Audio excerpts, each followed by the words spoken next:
เจ้าสบายดีฮะมาพบกับซองล่ำคนบันไปอีกครั้งบัดนี้เขาจะเข้าเดินทางมาจากบ้านทงมังบ้านดงทงมังกุศบาทผ่านมาแล้วเนาะบัดนี้เขาจะเข้าไปสู่บ้านเดิน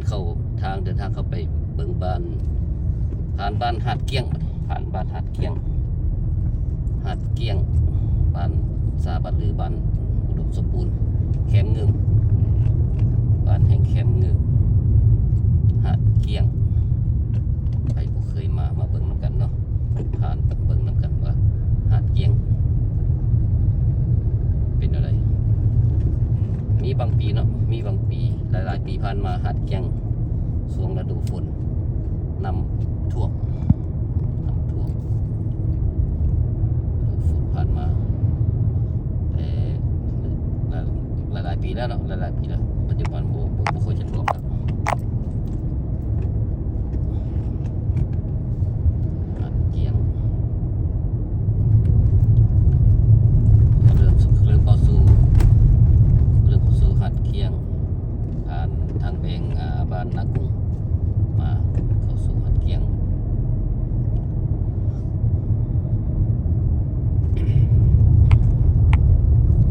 บ้านหาดเกี้ยงจะอยู่เส้นทางเลข10บ้านหาดเกี้ยงเส้นทางเลข10ต่อจากบ้านทงมังหรือว่าบ้านโพนโคประมาณนี้นะโพนโคนี่แหละ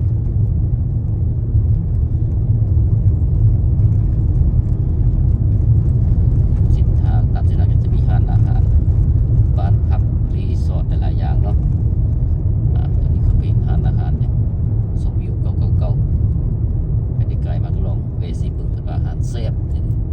เขาเจ้ายังบ่ได้เวจักเทื่อน่าสิได้ลองเวซีเบิ่งจะมีร้านขายเครื่องก่อสร้างหลายๆหรือว่าจะมีจัดโรงงานที่นี่เนาะจัดโรงงานตั้งใหญ่ๆร้านนี้จะเป็นร้านข้าวเปียกขึ้นชื่อเลยนะร้านข้าวเปียกไก่แซ่บเขาเจ้าเคยกินหลายเทื่อร้านข้าวเปียก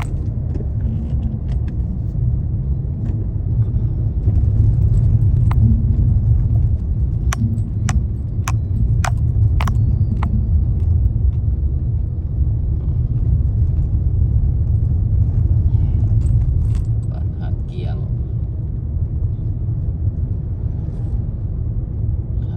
สาวงามบ้านวัฒนธรรม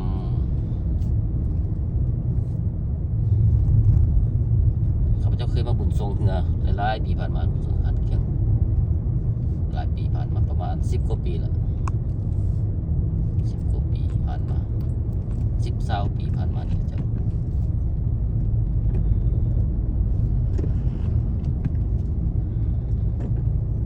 มีรถใหญ่จะแซงให้มันไปก่อนเอาไปนำหลัง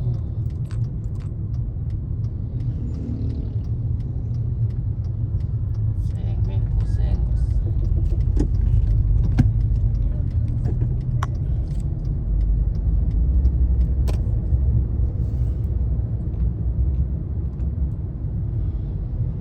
แซงคือโคแซงอันนี้ก็คือ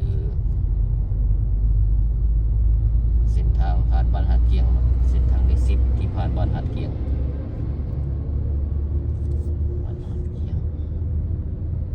ภาพบรรยากาศของบ้านหาดเกี้ยง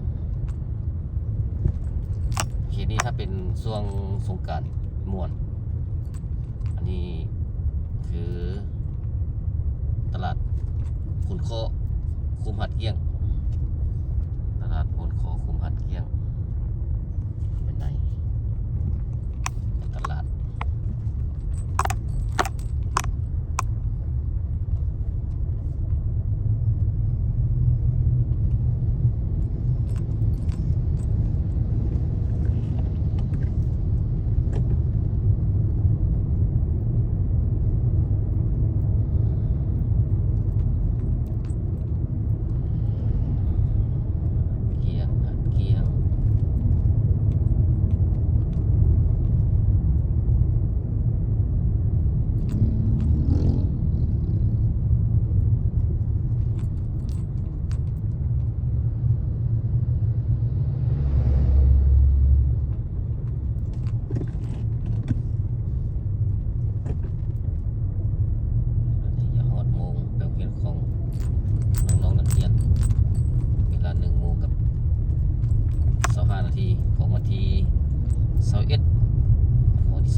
อนสวยๆเที่ยงๆอากาศร้อนหลายอ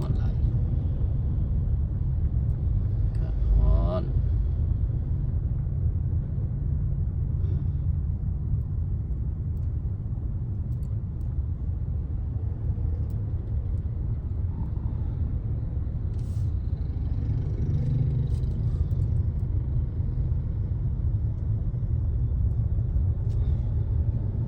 วัดเป็นวัด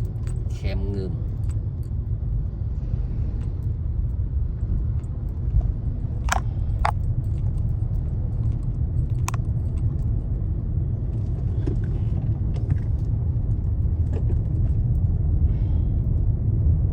บ้านนี้เป็นบ้านหนึ่งบ้านใหญ่เป็นบ้านใหญ่